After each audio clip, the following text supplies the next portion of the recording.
Chers téléspectateurs de UCA TV, bonjour et bienvenue dans votre émission À vous la parole. Dans la série de nos émissions portant sur les opportunités de formation à l'Université de Kara, je vous amène à la découverte du département au sein duquel se mène la réflexion critique de l'homme sur le réel en vue d'acquérir la sagesse. Loin de vouloir philosopher, il s'agit dans ce numéro de s'interroger sur les opportunités d'emploi qui s'offrent aux diplômés en philosophie. Suivez à ce sujet ces réactions dans l'élément qui suit, puis on se retrouve en compagnie de notre invité.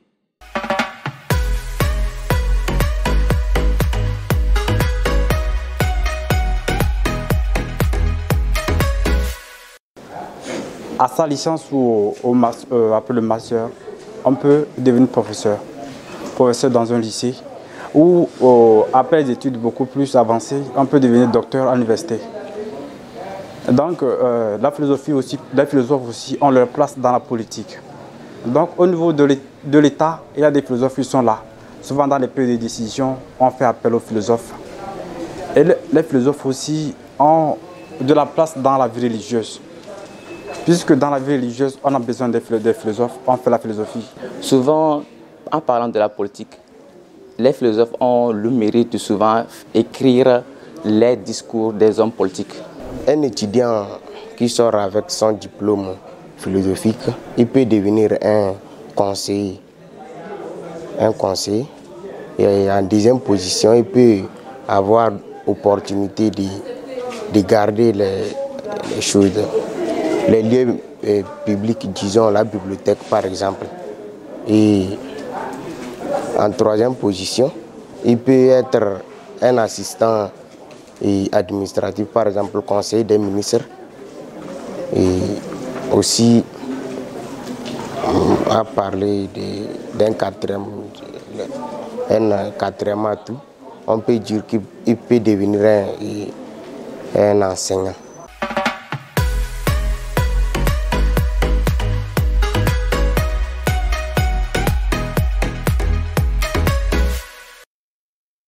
Mesdames et messieurs, pour mieux cerner les opportunités d'emploi qu'offre une formation en philosophie à l'Université de Kara, nous avons l'immense plaisir de recevoir Dr Alossé Dotche Charles Grégoire. Il est maître de conférence en philosophie politique et il est surtout, je précise, le chef de département de philosophie de l'Université de Kara. Dr Alossé, bonjour. Bonjour, chers collègues. Bonjour à tous. Merci de nous avoir honorés par votre présence. C'est moi qui vous remercie. Cher docteur Alossé, il est question de votre département, le département de philosophie que vous dirigez. Pouvez-vous nous le présenter de façon sommaire?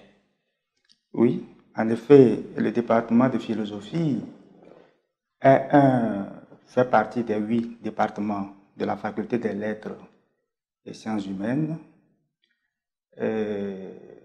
Au départ, c'est-à-dire à la création de l'université de Kara, ou bien quand les activités pédagogiques ont commencé en 2004, il s'agissait du département de la FISA, philosophie et sciences sociales appliquées, qui regroupait la philosophie, la sociologie et l'anthropologie.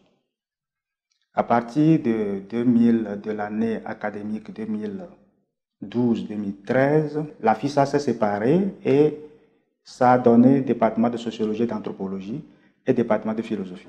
Et pour ce qui est du personnel enseignant, nous sommes précisément 6 enseignants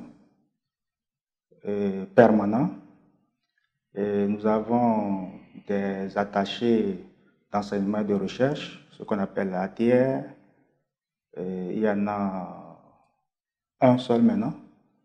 Et puis nous avons des ATR qui sont devenus, qui sont en instance de recrutement. Et donc, ils ne sont plus ATR, ils sont vacataires. Ils sont au nombre de 3. Voilà. Maintenant, pour l'effectif, je peux dire que le département tourne autour de 100 étudiants pour ce qui est du parcours licence et master. Mais dans le système LMD, ce n'est pas seulement nos étudiants seuls que nous enseignons. Vous pouvez avoir au département de philosophie des unités d'enseignement où vous avez 1000 étudiants. C'est-à-dire que la matière ou des unités d'enseignement intéressent d'autres étudiants, d'autres départements de la faculté. Voilà. D'accord, monsieur le chef de département, merci pour cette précision. Je vais revenir prochainement sur un aspect que vous avez évoqué tout à l'heure, mais bien avant, dites-nous quels sont les profils d'entrée et de sortie. Le profil d'entrée, il s'agit des bacheliers qui ont le bac A, B, C et D de l'enseignement secondaire général. Et toutefois, lorsque un bachelier est intéressé par les études de philosophie et il n'a pas ce profil, il se présentera au service technique de la DAS, la direction des affaires académiques et de la scolarité, pour qu'on voit si il peut faire ce qu'il désire faire. Voilà. Alors, parlant de ce profil d'entrée, est-ce que l'obtention du bac suffit pour venir au département de philosophie? Oui, justement, il faut avoir un background. En terminale, il faut avoir bien fait la philosophie.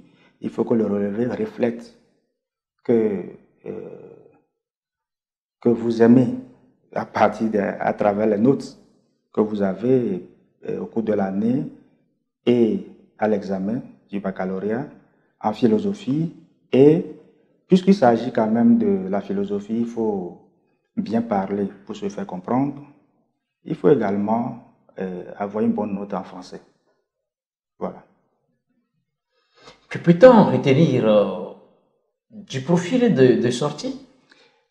Nous formons des citoyens de qualité parce qu'en philosophie, il s'agit de la rigueur sur tous les plans.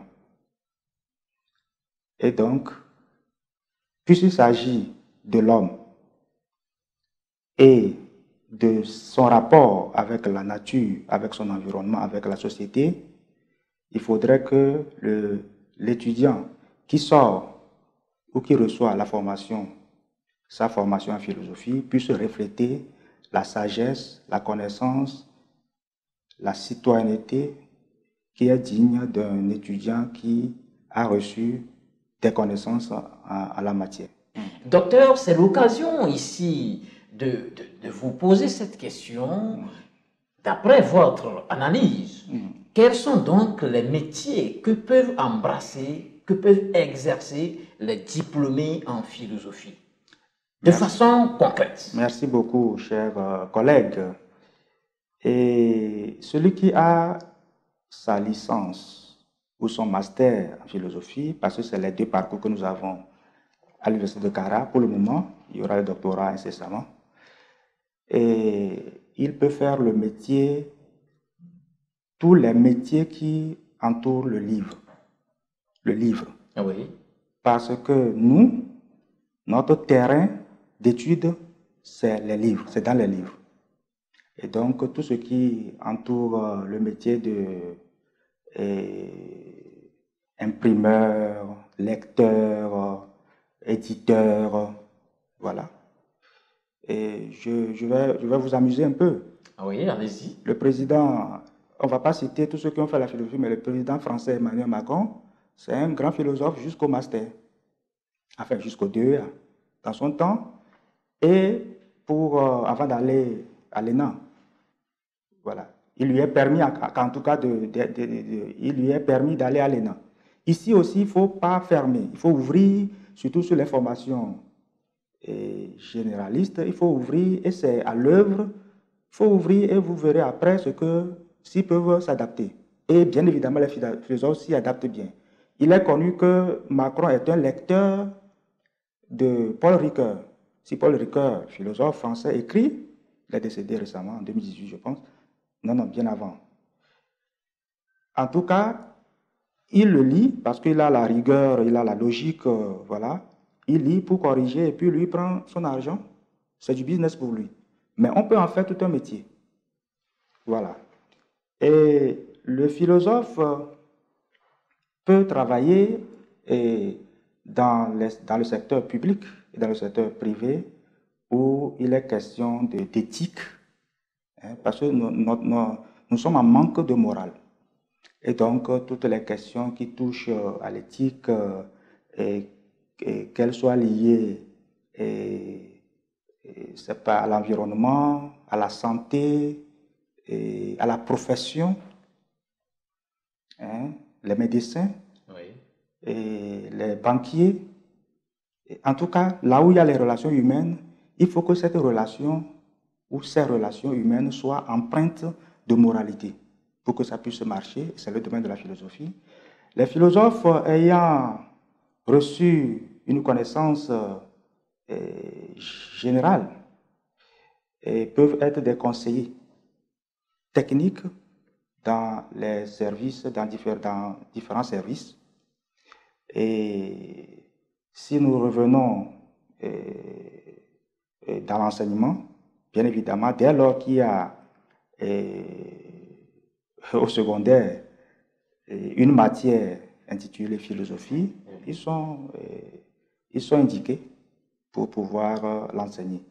La philosophie bénéfique pour la société, certainement les décideurs nous suivent actuellement, pas seulement les décideurs, chers chefs de département, il y a les parents des élèves et les étudiants qui nous suivent.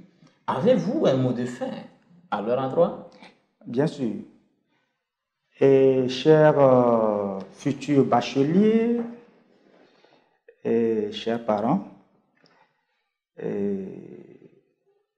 je peux vous rassurer que lorsque les étudiants, enfin les futurs étudiants, vont embrasser les études de philosophie, ils ne se sont pas perdus du tout. Parce que le monde du travail est assez compétitif et ce n'est pas quand on s'entasse autour d'une formation que le problème de l'emploi est résolu.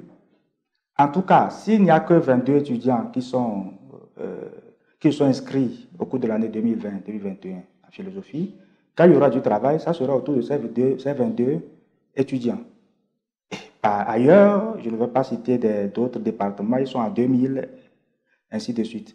Et donc, le département de philosophie offre une formation assez solide.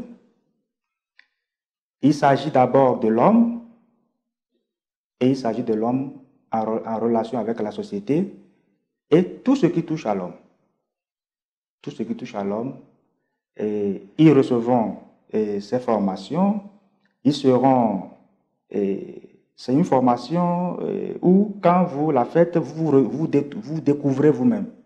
D'abord, hein, vous ne pouvez pas vouloir conduire les hommes.